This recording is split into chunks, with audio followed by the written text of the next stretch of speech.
Η Μαρία ρωτάει: θέλω να ξεκινήσω την κυροπραστική, τι πρέπει να κάνω πριν αγοράσω υλικά. Πριν λοιπόν αγοράσεις υλικά, πρέπει να ξέρεις τι πας να φτιάξεις. Γιατί άλλο κερί θέλει μαλακό κερί, άλλο κερί θέλει σκληρό και όχι, δεν κάνουν όλα για όλα.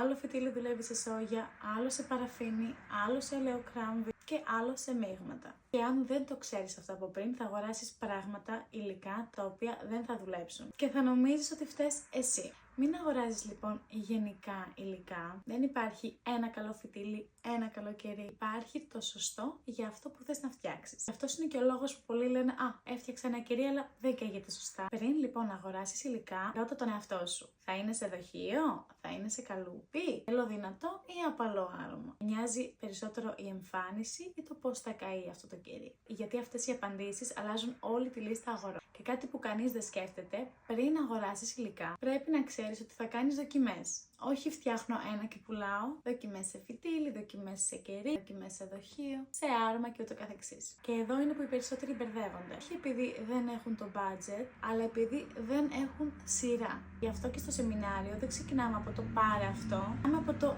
γιατί και το πότε. Γιατί όταν έχεις σειρά, αγοράζεις λιγότερα πράγματα και σου δουλεύουν καλύτερα. Οπότε, Μαρία και όποιος άλλος βλέπει, βεβαιώσου ότι ξέρεις τι πας να φτιάξεις. Τα υλικά έρχονται μετά και όχι πρώτα.